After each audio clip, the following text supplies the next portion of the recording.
صدق اللہ العظیم۔ میرے واجب الاحترام سامعین گرامی قدر، اللہ رب العزت نے امام الانبیاء حضرت محمد مصطفیٰ صلی اللہ علیہ وسلم کو ساری کائنات کے لیے رحمت للعالمین بنا کے بھیجا ہے۔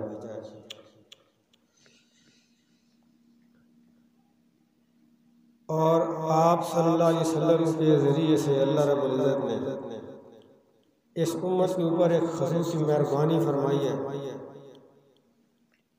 اور اپنی رحمتوں کی بارش نازل فرمائی، اور ایک بہت بڑا احسان پیارے نبی صلی اللہ علیہ وسلم کی صورت میں اس امت کے اوپر فرمایا۔ پہلی امتوں میں اللہ رب العزت کا حکم نماز والا بھی پورا کرنے کے لیے ایک خاص جگہ کی ضرورت ہوتی تھی۔ ہر جگہ پہ عبادت نہیں ہو سکتی، لیکن پیارے نبی صلی اللہ علیہ وسلم کی رحمت کا یہ نتیجہ ہے کہ کلمہ پڑھنے والا اگر کہیں مسجد سے دور بھی ہے، کھیتوں میں ہے، تو اسے حکم ہے کہ تیرے لیے یہ جگہ بھی پاک ہے، تو یہاں نماز پڑھ سکتا ہے۔ تو دنیا کے کسی کونے میں انسان موجود ہے، وہ نماز پڑھ سکتا ہے، گھر میں پڑھ سکتا ہے، مسجد اگر قریب ہے مسجد میں جا سکتا ہے تو مسجد میں بھی پڑھ سکتا ہے۔ لیکن پہلی امتوں کو یہ سہولت میسر نہیں تھی، صرف اور صرف عبادت خانے کے اندر ہی وہ نماز پڑھا کرتے تھے۔ اسی طرح کپڑا اگر ناپاک ہو جائے تو پیارے آقا صلی اللہ علیہ وسلم کی رحمت کا یہ نتیجہ ہے کہ آپ اس کو دھو دیتے ہیں، وہ پاک ہو جاتا ہے۔ لیکن پہلی امتوں میں ایسے نہیں تھا، اگر کسی کے کپڑے کے ساتھ گندگی وغیرہ لگ جاتی تو یا تو اس پورے کپڑے کو پھینکتے تھے، یا جہاں گندگی لگتی وہاں سے اس کو کاٹ دیا جاتا تھا، دھونے سے وہ کپڑا پاک نہیں ہوا کرتا۔ لیکن پیارے آقا صلی اللہ علیہ وسلم کی یہ رحمت ہے، اس کا نتیجہ ہے کہ اللہ رب العزت نے اس امت کے لیے سہولیات پیدا فرمائی۔ تو اب ہر انسان کا یہ حق بنتا ہے اور یہ لازم ہے کہ پیارے نبی صلی اللہ علیہ وسلم سے محبت کرے اور اپنی جان سے زیادہ محبت کرے۔ آپ صلی اللہ علیہ وسلم بیٹھے اور حضرت عمر رضی اللہ تعالیٰ عنہ بھی آپ کے پاس تشریف فرمائیں، تو آپ نے پوچھا، اے عمر مجھ سے کتنی محبت کرتا ہے؟ حضرت عمر نے فرمایا، یا رسول اللہ صلی اللہ علیہ وسلم، آپ سے میں اپنے مال سے، اپنی اولاد سے، اپنی بیوی، اپنے بچوں سے زیادہ محبت کرتا ہوں۔ تو پیارے نبی صلی اللہ علیہ وسلم نے فرمایا، اے عمر کیا اپنی جان سے بھی زیادہ محبت کرتا ہے؟ تو سچے لوگ تھے، فرمایا، یا رسول اللہ جان ہے تو جہان ہے، جان سے زیادہ تو نہیں ہو سکتی۔ تو آپ صلی اللہ علیہ وسلم نے فرمایا، اے عمر اس وقت تک کسی بھی کلمہ پڑھنے والے کا ایمان مکمل نہیں ہو سکتا جب تک وہ مجھ سے اپنی جان سے بھی زیادہ محبت نہ کرے۔ تو حضرت عمر رضی اللہ تعالیٰ عنہ جب پیارے نبی کے یہ ارشاد سنا کہ آپ کو جب تک اپنی جان سے زیادہ پیار نہیں کریں گے ایمان ہی مکمل نہیں ہو سکتا، تو جوش میں کھڑے ہو جاتے ہیں اور فرماتے ہیں، یا رسول اللہ اب عمر آپ کو اپنی جان سے بھی زیادہ پیار کرتا ہے، اگر آپ کے بدلے میں جان بھی چلی جائے تو کوئی پرواہ نہیں۔ پیارے نبی صلی اللہ علیہ وسلم نے فرمایا، الآن یا عمر، اے عمر اب جا کے ایمان مکمل ہوا ہے۔ تو نبی پاک صلی اللہ علیہ وسلم سے جب تک والہانہ جان سے بھی زیادہ انسان محبت نہ کرے گا اس وقت تک ایمان ہی مکمل نہیں ہو سکتا۔ تو جان سے محبت زیادہ کا پتہ کیسے چلے گا؟ پتہ تب چلے گا کہ پیارے نبی کے حکم اور پیارے نبی کی سنت کو پورا کرنے کے لیے بندہ اپنی جان کی بازی لگا دے۔ آج میں اور آپ اپنے آپ کو دیکھیں کہ ہم اپنے نبی کے حکم کو، اپنے نبی کی سنت کو زندہ کرنے کے لیے کیا ہم بھی ایسے ہی کرتے ہیں؟ ہم بھی اپنی جان کی پرواہ کیے بغیر آپ کے حکم کو پورا کرتے ہیں؟ تو پھر آپ دیکھیں گے کہ ہمارا ہر کام اس کے خلاف ہوگا۔ جو ہر کام چیخ کے اس بات کی گواہی دے رہا ہے کہ ہمارے دل کے اندر پیارے نبی کی محبت ہے ہی نہیں، جان سے زیادہ تو کیا ہوتی؟ تو جب محبت نہیں تو پھر ہمارے اندر ایمان بھی نہیں۔ اس بے ایمانی کا نتیجہ یہ ہے کہ ہم پیارے نبی کے کسی حکم کو پورا کرنے کے لیے تیار نہیں ہوتے۔ آپ دیکھیں کھانا کھانے سے پہلے اب پیارے نبی کی کون سی سنتے ہیں کھانا کھانے کی؟ کسی ایمان والے کو اس بارے میں کوئی پتہ نہیں ہے۔ کھانے کی سنتیں ہمیں آنی چاہیے کہ جب زندگی پیارے نبی کے طریقے کے مطابق گزارنی ہے اور اپنی جان سے زیادہ پیارے نبی سے محبت کرتے ہیں تو پھر کھانا ان کے طریقے کے مطابق کھانا چاہیے تھا۔ نماز پڑھتے ہیں تو نماز پیارے نبی کے طریقے کے مطابق پڑھنی چاہیے تھی۔ گھر میں خوشی کا شادی بیاہ کا موقع آ گیا تو کون سا کلمہ پڑھنے والا ہے جس کو پتہ ہے کہ پیارے نبی کی سنت شادی کے موقع پر کیا ہیں؟ آپ نے اپنی 4 بیٹیوں کا نکاح کر کے دیا، کس طریقے سے کیا تھا؟ آپ صلی اللہ علیہ وسلم نے صحابہ کرام کے نکاح پڑھائے ہیں تو وہاں وہ کیا طریقہ کار اختیار کیا کرتے تھے، کون سی چیز کو پسند کرتے تھے، کون سی چیز کو ناپسند کرتے تھے۔ ہر وہ کام جو میرے نبی نے ناپسند کیا ہمارے گھروں میں وہ سارے کام کیے جاتے ہیں، اور ہر وہ کام جن کے کرنے کا حکم دیا ان سارے کاموں کو چھوڑ دیا جاتا ہے۔ بڑے سے بڑا اپنے آپ کو عاشق رسول سمجھنے والا، بڑے سے بڑا ناخوانی کرنے والا، بڑے سے بڑا تہجد پڑھنے والا بھی ایسے موقع پہ آگے رن مرید بن جاتا ہے۔ او جی کریلی ناراض ہو جلسی نا، کریلی آخری مڑا ارمان رہ جلسی، مڑا ایک ہی پتورے میں کے کرا، تو یہی گھر والی آپ کو جہنم میں لے کے جا رہی ہے۔ کیا تیری گھر والی کو نہیں پتا کہ تیری بیٹی اور تیرا بیٹا میرے نبی کی بیٹی حضرت فاطمہ سے زیادہ محترم ہے کہ تم ان کی خواہشات کو پورا کرنے کے لیے جہنم خرید رہے ہو؟ پیارے نبی کی سنتوں کو تم چھوڑ دیتے ہو۔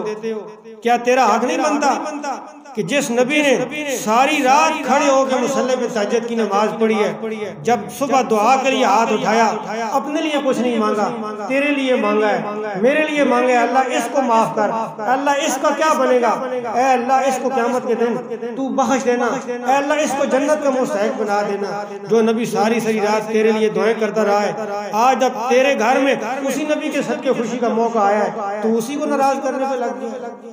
آپ دیکھیں جب خوشی کا موقع آتا ہے تو کیا کرتے ہیں؟ سارے ناراض رشتہ داروں کو بھی راضی کیا جاتا ہے۔ اگر لڑکے کی ماں اس کا ماموں لڑکے کا ناراض ہے تو اپنے بھائی کے گھر میں جاتی ہے، اس کے پاؤں کو ہاتھ لگاتی ہے، اپنے سر کا دوپٹہ اس کے پاؤں پہ رکھ دیتی ہے اور اس کو راضی کرتی ہے، یہ میرا بچہ ہے۔ یہ خوشی کے موقع روز روز نہیں آتے، لہذا تیری مہربانی ہوگی تمام پچھلی کمی کوتاہیوں کو معاف کر کے بھول جا اور اس موقع میں میرے بچے کی شادی کے اندر شرکت کر لے۔ ایک انسان کو اپنے بھائی کو ناراض ہے، اس کو راضی کیا جا رہا ہے، لیکن جب وہ خاص دن آتا ہے تو اس دن اللہ اور اس کے رسول کو ناراض کر کے گھر سے نکال دیا جاتا ہے کہ بھائی آج کے دن یہاں جتنی آپ کی مخالفت ہم کر سکتے ہیں ہم کریں گے، آج ہم آپ کو جتنا ناراض کر سکتے ہیں کریں گے، اس لیے کہ ہمارے سارے راضی ہو کے یہاں پہ آ گئے ہیں، اللہ اور اس کے رسول کو وہاں سے نکال دیا جاتا ہے۔ کیوں؟ اللہ کے حکموں کی نافرمانی کی جا رہی ہے، نوجوان بچیاں چھوٹے چھوٹے کپڑے پہن کر ڈانس کر رہی ہیں۔ یہ خوشی کا موقع ہے، خوشی کے موقع سے بندہ اللہ کو ناراض کرتا ہے یا راضی کرتا ہے؟ تو دوستو یہ ہمارے گھروں سے کیسے نکلیں گی؟ یہ تب بھی نکلیں گی جب ہمارے دل کے اندر پیارے نبی کی محبت ہوگی۔ آپ دیکھیے صحابہ کرام وہ پتہ نہیں کیسی عورتیں تھی، بندہ تو جب پڑھتا ہے حیران ہوتا ہے۔ انہوں نے اپنے بچوں کو اللہ کے رسول کے لیے ذبح کروایا ہے۔ جب غزوہ احد ہو رہا تھا اس وقت ایک خبر کفار نے مشہور کی کہ معاذ اللہ امام الانبیاء صلی اللہ علیہ وسلم شہید کر دیے گئے۔ جب یہ خبر پھیلی تو صحابہ کے دل میں اللہ کے رسول کی محبت تھی، تو مدینے سے ایک انصاری عورت کو پتہ چلا کہ پیارے آقا کو شہید کر دیا گیا ہے، وہ غم کے عالم میں گھوڑے پہ سوار ہوتی ہے اور نکل پڑتی ہے میدان احد کی طرف۔ رستے میں ایک بندہ ملا، اس سے پوچھتی ہے ما فعل برسول اللہ، بتاؤ بھی میرے نبی کا کیا حال ہے؟ تو آگے سے وہ کہتا ہے ان کا تو پتہ نہیں، لیکن تیرے خاوند کو میں نے دیکھا ہے، اس کی لاش تڑپ رہی تھی، خنجروں اور تلواروں کے وار اس کے اوپر کافروں نے کیے ہیں۔ تو کہتی ہے نہیں، پہلے مجھے بتا میرے نبی کے بارے میں تجھے کچھ پتہ ہے؟ اس نے کہا جی ان کے بارے میں کوئی پتہ نہیں۔ آگے جاتی ہے، ایک اور بندہ ملا تو اس سے کہتی ہے ما فعل برسول اللہ، پیارے آقا کے حال کے بارے میں تجھے کچھ پتہ ہے؟ اس نے کہا ان کو تو پتہ نہیں، لیکن تیرا نوجوان بیٹا میں نے تڑپتے ہوئے دیکھا ہے۔ چل پڑتی ہے آگے کسی سے پوچھا، اس نے کہا تیرا خاوند شہید ہو گیا ہے، تیرا باپ شہید ہو گیا ہے۔ ایک عورت کے 4 ہی سہارے ہوتے ہیں، یا اس کا نوجوان بچہ، یا اس کا حامل، یا اس کا باپ، یا اس کا بھائی، چاروں سہارے شہید ہو چکے ہیں، لیکن وہ بار بار پوچھ رہی ہے ما فعل برسول اللہ، پیارے آقا کا کیا حال ہے؟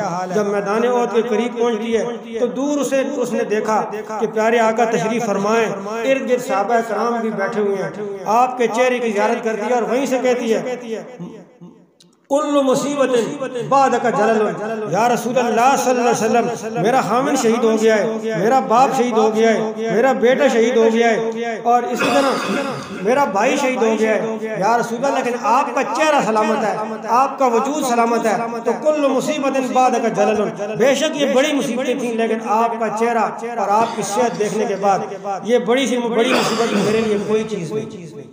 اس طریقے سے انہوں نے پیارے آقا صلی اللہ علیہ وسلم سے محبت کی ہے، اپنے بچوں کو ذبح کروایا۔ بلکہ کتاب میں یہ واقعہ میں نے پڑھا کہ جب یہ حضرت امام حسین رضی اللہ تعالیٰ عنہ میدان کربلا میں اور جنگ لگی ہوئی اور وہ ظالم حضرت حسین کے خاندان کو قتل کر رہے ہیں، ایک ماں بیٹا پہاڑی کے پیچھے سفر پہ جا رہے تھے، تو اچانک جب شور کی آواز آئی تو ماں نے کہا بیٹا دیکھ یہ پہاڑی کی اس طرف سے کیا آواز آ رہی ہے۔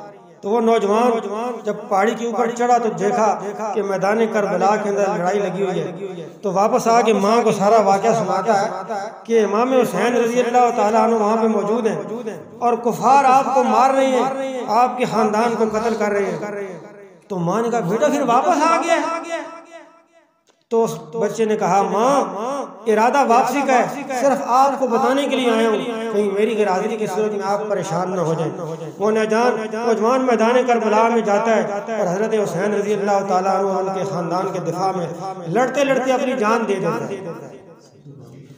اب وہ ماں میدان کربلا کی طرف آئی ہے، میں جاؤں دیکھوں تو صحیح کہ میرے بچے کو شہادت کی موت ملی ہے یا نہیں، اگر میرا بچہ شہید ہو گیا تو میرے سے بڑی خوش قسمت ماں کوئی نہیں ہوگی۔ جب آتی ہے تو کیا دیکھتی ہے، کافروں نے اس کے بچے کو تلوار کے واروں سے شہید کر دیا ہے، تو وہیں اپنی جھولی کو اللہ کے دربار میں پھیلا کے دعا کرنے لگ جاتی ہے، اے اللہ تیرا شکر ہے تو نے میرے بچے کی شہادت کو قبول فرمایا ہے۔ تو کفار نے دیکھا کہ اچھا یہ اس کا بیٹا ہے، بچے کا سر کاٹتے ہیں اور کاٹ کے اس ماں کی گود کے اندر پھینک دیتے ہیں۔ تو وہ ماں اپنے بچے کے سر کو اٹھا کے چومتی نہیں ہے بلکہ دوبارہ میدان کربلا کی طرف پھینکتے ہوئے کہتی ہے ہم اللہ کے راستے میں دینے کے بعد کوئی چیز واپس نہیں لیا کرتے، میں نے اپنے بچے کو اللہ کے راستے میں دے دیا ہے۔ تو دوستو ایسی وہ محبت کیا کرتے تھے، تب آج ان کے تذکرے کرتے ہوئے ہمارا سر فخر سے بلند ہو جاتا ہے۔ آج ہمارے دلوں میں ایمان نہیں ہے، اللہ کے رسول کی محبت نہیں ہے، ہماری خوشی ان کی مرضی کے مطابق نہیں، ہماری غمی ان کی مرضی کے مطابق نہیں، تو پھر ہم کیسے اپنے آپ کو عاشق رسول کہہ سکتے ہیں؟ میرے نبی کا ارشاد ہے عورت کا آواز، عورت کی آواز پڑھتا ہے، عورت نماز پڑھ رہی ہے اور نماز میں کہتی ہے الحمدللہ رب العالمین، یہ آواز گھر کے دروازے سے باہر چلی گئی، کسی غیر محرم نے سن لی، اس کی نماز نہیں ہوئی۔ کیوں؟ اس کی آواز گھر سے باہر گئی ہے، نہیں جانی چاہیے تھی۔ جو عورت قرآن اونچا نہیں پڑھ سکتی تو وہ فوتگی والے گھر میں جا کے اونچی آواز سے لا الہ الا اللہ کا ذکر کیسے کر سکتی ہے؟ جتنے بھی مسلک ہیں، چاہے وہ دیوبندی ہو، چاہے وہ اہل حدیث ہو، چاہے وہ بریلوی ہو، سب کے نزدیک مسئلہ یہی ہے، عورت کی آواز پڑھتا ہے اونچی آواز سے نہ وہ تلاوت کر سکتی ہے نہ وہ ذکر کر سکتی ہے۔ آج ہمارے گھروں میں یہ سارے کام ہو رہے ہیں، بجائے ثواب کے اس کو گناہ ملتا ہے کہ اس نے اللہ کے محبوب کی نافرمانی کی ہے۔ اس کی آواز اللہ کے نبی نے تو یہ کہا کہ گھر سے باہر نہ جائے، اس کی کیوں جا رہی ہے؟ تو بھائی یہ چھوٹے چھوٹے مسائل ہیں جن کی وجہ سے ہم گناہگار ہو رہے ہیں، بجائے دین کمانے کے، نیکی کمانے کے، الٹا گناہ کما کے اللہ اور اس کے رسول کے ہاں پتہ نہیں ہمارا کیا بنے گا۔ تو دوستو میں عرض کر رہا تھا کہ پیارے نبی کے ساتھ سچی محبت کرنی چاہیے۔ ایک صحابی ہیں حضرت حذیفہ رضی اللہ تعالیٰ عنہ، ایک لڑائی میں لشکر آئے ہوئے اور یہ اکیلے ہیں، مسلمان ہو چکے ہیں اور بالکل نوجوان ہیں، بڑی عمر بھی نہیں ہے۔ ادھر مسلمانوں کا لشکر موجود ہے، ادھر کفار کی صفیں موجود ہیں۔ اب اس صحابی کا چچا کفار کی طرف سے لڑائی کرنے کے لیے آیا ہوا ہے، اس کا باپ شیبہ ادھر سے آیا ہوا ہے اور ان کا والد جو تھا پہلوان تھا۔ تو اچانک ان کا والد میدان میں اور کہتا ہے حل میں مبارز مسلمانوں تمہارے پاس کوئی ایسا مائی کا لال ہے جو میرا مقابلہ کر سکے؟ تو بیچارے سارے صحابہ کمزور، کئی دنوں سے جنہوں نے کھانا نہیں کھایا، اب اس پہلوان کے مقابلے میں کون آتا؟ سناٹا چھا گیا، بالکل خاموشی ہے۔ پیارے نبی بھی تشریف فرمائیں تو کسی نے دیکھا یہ نوجوان صحابی حضرت حذیفہ صفوں کو چیرتے ہوئے آگے آتا ہے اور کہتا ہے یا رسول اللہ اگر آپ کی اجازت ہو تو اپنے باپ سے میں دو ہاتھ کر لوں۔ تو پیارے نبی نے اجازت دے دی۔ جب یہ باہر نکلنے لگے تو مجمع میں سے کسی نے آواز دی، اے حذیفہ یہ تیرا باپ ہے، اس کا خون تیری رگوں میں گردش کر رہا ہے، تو اس کو قتل کرے گا؟ تو فرماتے ہیں جب سے کالی کملی والے سے رشتہ جوڑا ہے سارے رشتوں کو اس ایک رشتے پہ میں نے قربان کر دیا ہے۔ آگے جاتے ہیں تلوار کا وار کرتے ہیں اور اپنے باپ کو شہید کر دیتے ہیں، اپنے باپ کو قتل کر دیتے ہیں۔ کہتے ہیں کیوں؟ یہ اللہ کے رسول کا دشمن ہے، اور جو اللہ کے رسول کا دشمن ہو وہ ہمارا باپ بھی ہو، ہم اس کو بھی قتل کریں۔ تو دوستو ایسی ان لوگوں نے محبت کی ہے، تب جا کے ایمان مکمل ہوتا ہے۔ آج ہم اللہ اور اس کے رسول کے حکم کو اپنی مرضی کے اوپر ترجیح دیں گے تو یہ ثبوت ہے کہ ہمارے دل کے اندر اللہ اور اس کے رسول کی محبت اپنی جان سے بھی زیادہ موجود ہے۔ اگر نہیں کریں گے تو پھر ہمارے یہ عمل ہی خود چیز کے بتا رہے ہیں کہ ہمارے دل کے اندر نہ اللہ کی محبت ہے نہ رسول کی محبت ہے۔ اگر یہ محبت آ گئی دل کے اندر خود بخود ہمارے کام شریعت کے مطابق ہو جائیں گے، ہمارے دل سے ہر قسم کی برائی نکل جائے گی۔ کتابوں میں لکھا ہے کہ دہلی کی جو جامع مسجد ہے، یہ جو پرانی جو عمارتیں ہیں تاریخی دوسرے ملکوں سے لوگ انہیں دیکھنے کے لیے آتے ہیں، تو لوگ وہاں سے دیکھنے کے لیے آ رہے ہیں، اور ہر مسجد ایسی تاریخی مسجدوں کے باہر مانگنے والے بھکاری بھی بیٹھے ہوتے ہیں۔ تو کہتے ہیں کہ دہلی کی جامع مسجد کے باہر بھکاری مانگنے کے لیے بیٹھا ہوا ہے، تو اچانک ایک انگریز آیا مسجد کو دیکھنے کے لیے، تو اس بھکاری کو اس نے اپنے پرس سے کوئی چیز کچھ روپے نکال کے دیے، مسجد کو دیکھا چلا گیا۔ کچھ عرصے کے بعد اس کی گھر والی نے کہا کہ بھئی تو نے کہا تھا تجھے دہلی کی جامع مسجد دکھانے جاؤں گا، تو اب آج سنڈے کا دن ہے، آپ کو چھٹی ہے، مجھے دہلی کی مسجد دیکھنی ہے۔ تو اپنی بیوی کو بھی لے کے آیا، مسجد دیکھی۔ جب باہر نکلا تو اس بھکاری نے پکڑ لیا اور ایک پرس اس کے ہاتھ میں پکڑایا کہ جب آپ پچھلی دفعہ آئے تھے تو آپ کو یہ پرس یہاں پہ گر گیا تھا، لہذا آپ اس کو لے لیجیے۔ اب وہ انگریز تھا اور انگریز عیسائی ہوتے ہیں، تو جب اس انگریز نے اپنا پرس دیکھا تو اس کے اندر پوری 1 ماہ کی سیلری موجود تھی۔